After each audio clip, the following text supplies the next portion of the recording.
Halo guys, kembali lagi bersama saya di channel Siantar Hamster. Nah, kali ini kita akan melakukan pembahasan berapa sih anak hamster yang secukupnya untuk dilahirkan gitu ya. Berapa secukupnya, ada kekurangan dan kelebihan di antara anak hamsternya yang banyak dan sedikit. Itu pasti ada kekurangan dan kelebihannya. Ya, kita akan melakukan pembahasan di video ini. Nah, sebelum itu saya mohon maaf karena minggu lalu tidak upload video karena ya begitulah, sibuk dan sebagainya ya. Nah, kalau teman-teman mau tahu semuanya tentang hal ini, langsung saja simak video berikut ini. Nah, seperti ini guys. Kalau hamsternya misalnya banyak anaknya. Nah, kalian jangan senang dulu karena saya pernah mengalami ini sendiri ya. Ketika anak hamster Syrian ya, karena anak hamster Syrian itu paling banyak untuk paling banyak anaknya karena dia besar. Nah, itu paling banyak itu 12. Nah, kemarin saya itu punya itu 12, 11 atau 10 ya, mungkin seperti itu. Tapi ya dia ya teman-teman, dia itu ketika itu dia banyak anaknya, hamsternya ini tidak sanggup untuk mengurusnya. Lah kenapa? Nah, karena asupan nutrisi yang dimakan oleh induknya dan yang dikeluarkan oleh induknya itu tidak seimbang. Nah, makanya ketika itu hamsternya memakan anaknya, ataupun yang terlalu banyak itu dikeluarkan adalah anak hamster yang cacat dan dia akan memakan anak hamster tersebut ya. Nah, dan kekurangannya ini sangat optimal karena bisa mengakibatkan anak-anaknya ini ada yang besar, ada yang kecil ya. Ada yang besar, ada yang kecil.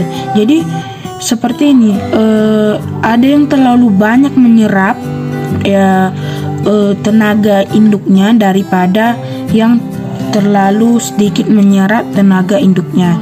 Jadi ada besar, ada yang kecil, dan induknya ini pun akan sama ukurannya seperti anak-anaknya ketika dia melalui proses, yaitu namanya proses melahirkan tersebut ya. Karena dia banyak mengeluarkan energi dan banyak mengeluarkan banyak mengeluarkan tenaga gitu ya. Nah, jadi itu kekurangannya, suatu kekurangan ketika anak hamsternya ini besar, ada yang besar, ada yang kecil. Nah, itu merupakan sesuatu kekurangan karena ketika kita punya banyak anak hamster, kita berpikir seperti ini.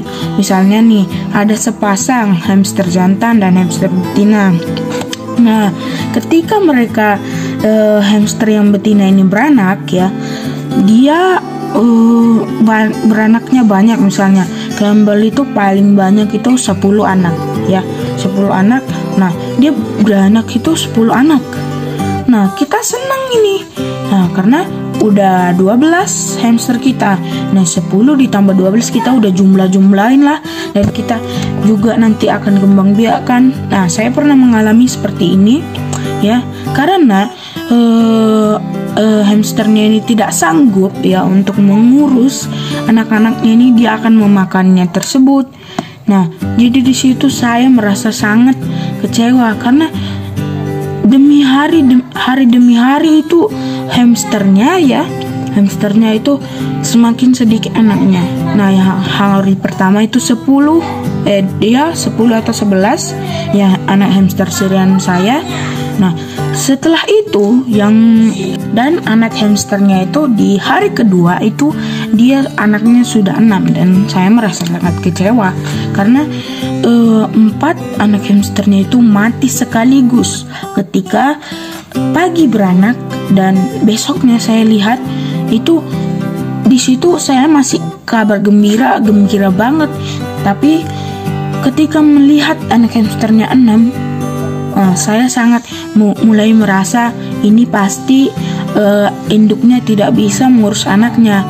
Nah, ini kejadiannya mungkin ya karena indukan pertama, atau mungkin indukannya memang tidak sanggup untuk mengurus anak hamster tersebut. Jadi saya lihat lagi hari ketiga demi hari demi hari, nah sudah 3 anaknya, sudah 3. Gawat ini, pikir saya kan. Nah setelah itu ya hari keempat anak hamsternya tinggal 1 ya. Jadi memang kalau kekurangan daripada anak hamster yang banyak ya, itu memang sangat banyak risikonya, karena induknya tidak bisa untuk ngurus anaknya. Nah tapi ada juga ya indukan yang bisa mengurus anaknya dengan anak yang secukupnya. Nah kalau hamster Campbell itu anaknya yang secukupnya yaitu adalah paling banyak itu 5 ya. Saya pernah melihat yang anak hamsternya 10 ya atau 7 ya, itu dia makan ya. Paling banyak saya pernah mengalami itu anak hamsternya itu 5 anaknya dia bisa ngurus sekaligus semua. Dan ketika kita sortir anak dan induknya itu teman-teman, kita sortir anakan dan indukannya itu terlihat sama. Nah karena apa ini? Karena asupan dari nutrisi indukan dan yang dikeluarkan dari indukan itu sangat tidak seimbang ya. Nah makanya kalau anak hamster kalian beranak, kasih vitamin atau telur putih telur, teman-teman bisa lihat di video sebelumnya ya, itu kalian bisa lihat. Nah di situ saya memberikan tips supaya hamster kalian itu indukannya bisa melancarkan asupan makannya untuk anak-anaknya ya. Jadi semuanya ini anaknya hidup ya, dan semuanya pada seimbang besarnya gitu ya. Tapi indukannya dan anakannya itu ya hampir sama besarnya seperti itu. Nah yang dan ketika misalnya anak hamsternya 1, nah saya udah pernah ngalamin ini 1 atau 3 ekor saja pun, atau 3 ekor saja indukannya ini sudah sanggup untuk mengurus. Tetapi kalau baru melahirkan ya, itu memang dia belum berpengalaman. Jadi ketika baru melahirkan anak hamsternya ini, indukan hamsternya ini masih belum berpengalaman dan akan memakan anaknya tersebut. Nah saya pernah mengalami ini ya, 3 anak hamster. Bermula dari 3 anak hamster menjadi 1 anak hamster. Nah karena dia belum berpengalaman dan di situ juga saya belum tahu akan akan teknik untuk melahirkan, karena itu baru-baru perdana hamsternya melahirkan ya. Itu hamster pertama saya itu 3 ya. Nah itu baru-baru perdana lah. Saya lihat setiap hari, itu yang saya kesalnya, saya lihat setiap hari. Dan akhirnya setelah tahu ya sudahlah gitu, seperti itu. Nah itu akibatnya ketika anak hamster itu sedikit ya. Dan menurut saya kalau anak hamsternya 3 itu nggak akan dimakan ya. Kalau udah indukannya udah berpengalaman, misalnya sudah 3 kali beranak, 4 kali beranak, itu nggak akan dimakan. Bahkan kalau indukannya pun sudah berpengalaman sampai 5 pun bisa untuk ngurus anaknya ya, seperti itu. Oke ya, jadi itu saja pembahasan kita kali ini. Oke, terima kasih guys untuk semua yang sudah menonton. Jangan lupa like, comment, dan subscribe, dan share ke teman-teman kalian semua supaya channel ini semakin berkembang. Thank you guys, bye.